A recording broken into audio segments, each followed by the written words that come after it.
1차 세계대전, 유럽의 진흙탕과 포화 속에서 모든 트럭이 멈춰섰을 때 영국 병사들은 단 하나의 트럭만 부르며 외쳤습니다. 맥 불독을 보내. 그들은 왜 하필 자국의 상징인 불독이라는 이름을 미국산 트럭에 붙였을까요? 그리고 그 이름은 어떻게 100년이 지난 지금까지 모든 맥 트럭의 후드 위에 크롬으로, 때로는 구리로 빛나고 있는 걸까요? 오늘은 브루클린의 망해가는 마차 공장에서 시작해 전쟁 영웅이 되고 지금은 전기 트럭 시대를 이끄는 맥 트럭과 불독의 이야기를 해보겠습니다. 1890년 브루클린의 한 좁은 작업장에서 잭 맥과 거스 맥 형제는 증기 엔진을 만지작거리며 마차를 수리하고 있었습니다. 잭은 선박부터 파나마 운하까지 다양한 곳에서 증기 엔진을 다뤄본 경험이 있었고, 거스는 가족이 운영하던 스크랜턴 마차 가게에서 마차 구조를 속속들이 알고 있었죠. 두 사람의 기술력은 남달랐지만 창업 초기는 처참했습니다. 증기 자동차와 전기 자동차 실험은 번번이 실패했고 돈은 바닥나고 있었거든요. 전환점은 잭 맥이 이웃집 윈튼 자동차를 타본 순간이었습니다. 가솔린 엔진의 가능성을 직감한 거죠. 1900년 40마력짜리 버스를 만들어서 브루클린 프로스펙트 공원에서 승객을 태우고 다녔는데 이 버스가 무려 8년 동안 160만 킬로미터 이상을 달린 뒤 트럭으로 개조됐습니다. 한 대의 버스가 100만 마일을 달리다니 이 내구성이야말로 맥 트럭의 정체성이 된 겁니다. 1905년이 되자 브루클린 공장은 너무 좁아졌고 또 다른 형제 조셉이 펜실베이니아 앨런타운에 빈 주조 공장이 있다고 알려왔죠. 잭은 14시간이나 걸리는 운전 끝에 그 공장을 보고 바로 결정을 내렸습니다. 새로운 맥 브라더스 모터카 컴퍼니는 독특한 방식을 택했는데 엔진부터 변속기까지 모든 핵심 부품을 직접 만들었거든요. 특히 거스 맥이 설계한 상시 물림식 변속기는 당시 대부분의 트럭들이 쓰던 충돌식 기어박스의 고질적인 문제를 해결했고 경험 없는 운전자도 무거운 차량을 안전하게 다룰 수 있게 했습니다. 1910년 무렵 미국 전역에 트럭이라고 할 만한 게 겨우 5,000대 정도였는데 맥은 이 새로운 시장을 개척하는 선두주자였습니다. 유제품부터 소방 장비까지 온갖 것들을 실어 나르면서 자동차 운송이 진짜 일을 할 수 있다는 걸 증명했죠. 그러다 1911년 금융계의 거물 JP 모건이 중재해서 맥 형제와 사우어 모트럭 컴퍼니가 합병되어 인터내셔널 모터 컴퍼니가 탄생했는데 문제는 창업자들이 새 경영진과 충돌했다는 겁니다. 잭과 조셉은 1년도 안 돼서 회사를 떠났고 이름만 남기고 자신들이 만든 유산과는 결별하게 됐죠. 그래도 앨런타운 공장에서는 생산 라인이 확장됐고 1918년에는 경쟁사들이 꿈도 못 꾸던 에어 클리너와 오일 필터를 업계 최초로 장착했습니다. 먼지 날리는 환경에서 다른 트럭들이 퍼질 때 맥 트럭만 계속 달렸던 이유가 바로 이런 세심한 기술력이었거든요. 1914년 AB 모델이 맥의 첫 표준화 생산 트럭이었고 체인 드라이브와 웜 드라이브 중 선택할 수 있는 4기통 워크호스였습니다. 진짜 전설은 1916년 AC 모델에서 시작됩니다. 엔지니어들이 뭉툭한 코 모양의 후드 아래 74마력 엔진을 집어넣었고 열 처리된 셰시 레일과 점검구가 있는 알루미늄 크랭크 케이스까지 갖췄죠. 1차 세계대전이 터지자 영국군이 2,000대 넘는 AC 모델을 받았는데 이 트럭들은 다른 차량들이 꼼짝 못하는 진흙탕과 폭격 속에서도 묵묵히 임무를 수행했습니다. 네모난 후드와 끈질긴 성능을 본 영국 병사들이 자국의 상징인 불독을 떠올렸고 구조가 필요할 때면 맥 불독을 보내 라고 외쳤다고 하죠. 전쟁이 끝날 무렵 4,500대 이상의 AC 모델이 전선에서 복무했고 불독이라는 이름은 단순한 별명이 아니라 헌사가 됐습니다. 전쟁이 끝나고 미국 본토에서도 맥은 혁신을 멈추지 않았는데 1920년에 업계 최초로 진공 부스터를 이용한 파워 브레이크를 도입해 무거운 화물을 안전하게 제어할 수 있게 했고 1922년에는 체인 드라이브를 샤프트 드라이브로 바꿔서 유지보수 부담을 확 줄였죠. 같은 해의 회사 이름도 맥트럭스로 바꿨는데 인터내셔널 모터 컴퍼니와 인터내셔널 하베스터를 혼동하는 걸 막기 위해서였습니다. 1921년부터는 캠 옆에 불독 엠블럼을 직접 붙이기 시작했고 이게 공식 심볼이 된 거죠. 1919년부터 1926년 사이에 맥의 매출은 2배인 6,900만 달러로 뛰었고 이익은 3배로 늘었습니다. 공장에서는 연간 7,500대 이상을 생산했고 1927년 B 시리즈는 하이포이드 리어 엑슬과 128마력 엔진 옵션을 갖춰서 점점 확장되는 미국 고속도로 네트워크를 대비했죠. 1941년까지 B 시리즈 변형 모델만 1만 5천 대 이상이 생산됐습니다. 그러다 1929년 주식시장 붕괴가 터졌고 맥의 국내 판매량이 하룻밤 사이에 75%나 급락했습니다. 전시 생산용으로 지은 공장들이 절반만 가동됐지만 맥은 적응했죠. 1934년에 경영난에 빠진 레오 자동차와 계약을 맺어서 맥 주니어라는 작고 저렴한 트럭을 생산하기 시작했는데 이건 프리미엄 맥 트럭은 아니었지만 현금 흐름을 유지하는 데 결정적이었습니다. 1936년에는 회사를 맥 매뉴팩처링 코퍼레이션으로 재편해서 핵심 트럭 생산에 집중했고 이 시리즈라는 다목적 플랫폼도 출시했는데 1951년까지 7만 8천 대 이상이 팔렸죠. 1938년에 맥은 또 하나의 돌파구를 열었는데 ED519 디젤 엔진이 그것입니다. 경쟁사들이 외부 업체 엔진에 의존할 때 맥은 라노바 연소실을 적용한 자체 엔진을 개발했고 팔자 모양의 난류 챔버가 연료를 더 효율적으로 태워서 대부분의 디젤이 100마력에도 못 미치던 시절에 131마력을 뽑아냈습니다. 대공황 시기에 맥 트럭들은 후버댐 건설 자재를 나르고 엠파이어 스테이트 빌딩 철골을 운반하면서 다른 트럭들이 망가지는 조건에서도 살아남는다는 명성을 쌓았죠. 1941년 진주만 공습 이후 민간 생산은 중단됐고 공장은 군수용으로 전환됐습니다. NR 시리즈 10톤 6륜 구동 화물 트럭이 전설이 됐는데 북아프리카에서 큰 수리 없이 80만 킬로미터를 달린 기록도 있었죠.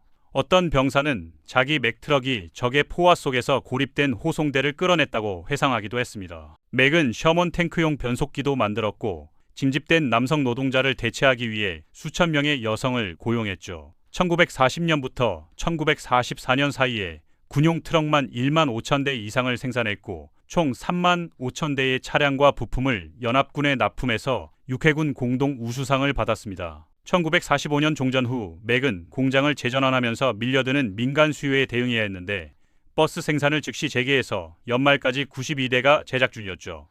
C41 시리즈는 전투에서 검증된 내구성을 유지하면서도 난방과 환기 같은 운전자 편의 기능을 개선했습니다. 1950년에는 END672 서모다인 디젤을 공개했는데 뿜어져 나오는 토크는 불독처럼 끈질긴 힘을 상징했고 이 엔진이 전후 맥의 지배력을 뒷받침하며 성장하는 미국 고속도로 시스템을 움직였습니다. 1950년대에서 1980년대까지 맥은 중량물 운송의 정의를 다시 쓴 트럭들을 만들었는데 1953년 B 시리즈가 미국 확장되는 고속도로를 위해 특별히 설계된 첫 맥이었습니다. 둥근 캡 디자인이 특징적이었지만 진짜 혁신은 후드 아래에 있었죠. B 시리즈에 사용된 디젤 엔진은 직접 분사 방식을 적용한 맥의 첫 현대식 엔진이었고 커민스 같은 외부 업체에 의존하던 경쟁사들과 달리 맥은 자체 제작하여 모든 부품이 완벽하게 맞물려 돌아갔습니다. 이 통합 설계 덕분에 1966년까지 12만 7천 대 이상의 B 시리즈가 생산됐고 많은 차량이 수십 년 뒤에도 현역으로 달렸죠. 1959년까지 맥은 헤이거스타운 파워트레인 공장에 4,500만 달러를 투자했고 엔지니어들은 통합 시스템으로서의 완벽한 구동계를 개발했습니다. 1961년에는 미국 유일의 중장비용 V8 디젤을 선보였는데 255마력을 내는 이 강력한 엔진은 벌목과 광산 같은 가장 혹독한 작업을 위해 설계됐죠. 대부분의 경쟁사들이 직렬 6기통을 고수할 때 맥은 현장의 실제 요구에 맞춰 한계를 밀어붙였습니다. 진짜 게임 체인저는 1966년 R 시리즈였는데 앞으로 젖혀지는 유리섬유 후드가 엔진룸 접근성을 획기적으로 높였고 에어라이드 캡과 맥시다인 엔진은 새로운 기준을 세웠습니다.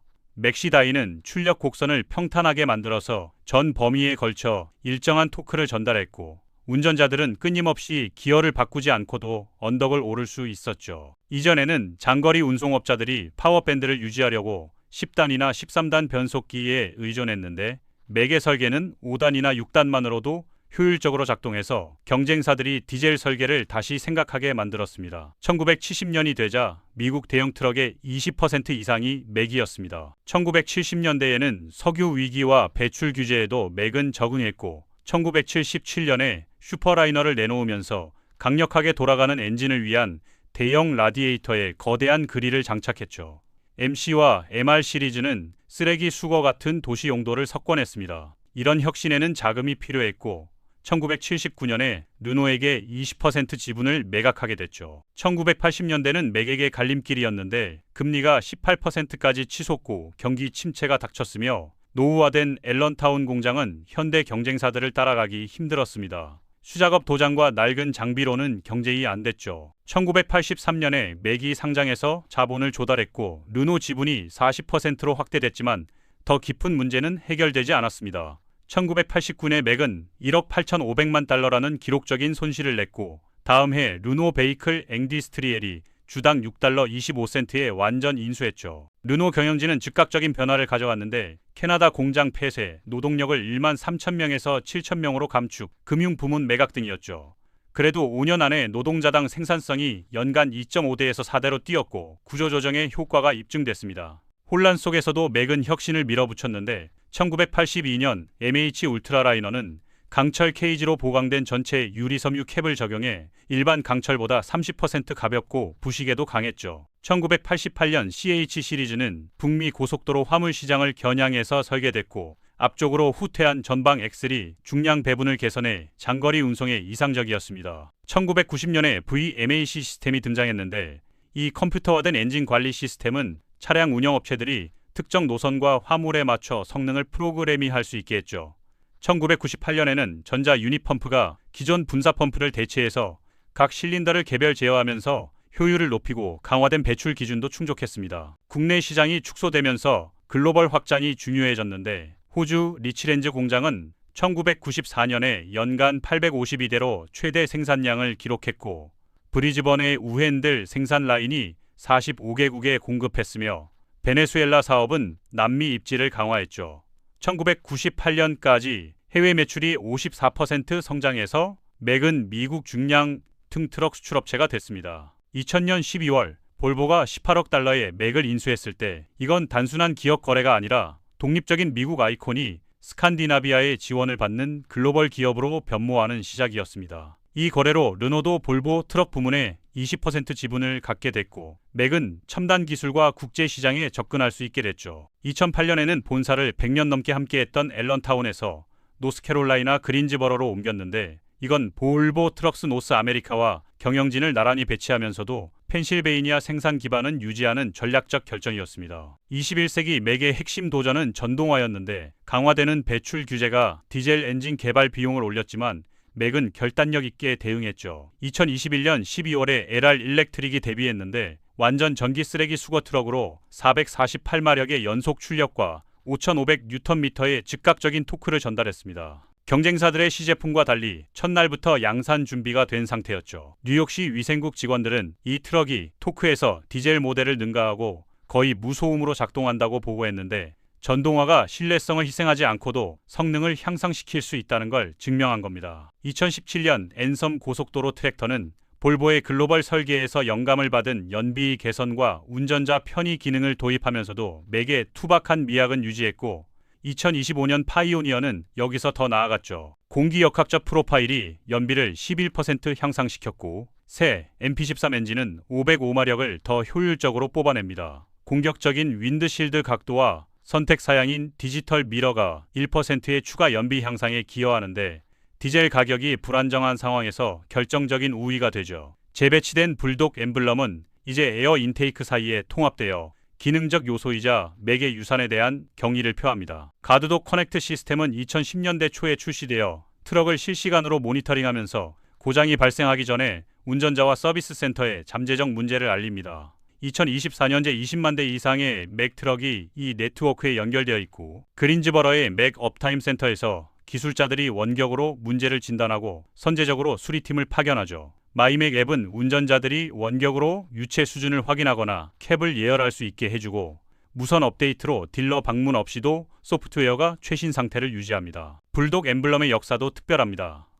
1932년 수석 엔지니어 알프레드 마수리가 수술에서 회복하면서 비누 막대를 깎아 첫 후드 장식을 만들었는데 그의 특허 설계는 장식만이 아니라 무거운 후드를 들어 올리는 손잡이 역할도 했죠. 초기 버전은 크롬 도금한 아연 다이캐스트였지만 전시 물자 부족되는 도장한 강철로 대체됐습니다. 세부 사항에는 의미가 담겨 있었는데 금도금은 모든 부품이 맥 자체 생산품인 트럭을, 크롬은 일부 외주 부품이 있다는 걸 표시했죠. 또한 구리 버전은 LR 쓰레기 수거 트럭 같은 전기 모델을 나타내고 한정판에는 블랙아웃 디자인도 있습니다. 앨런타운의 맥 박물관에서는 1930년대 아연 주물부터 현대 구리 전기차 배지까지 모든 변형을 볼 수 있죠.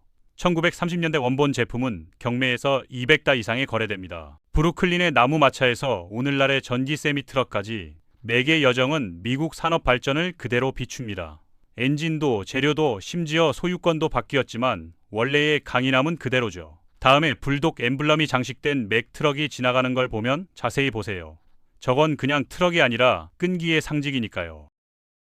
구독과 좋아요를 누르면 더 흥미로운 중장비의 역사를 영상으로 만나보실 수 있습니다.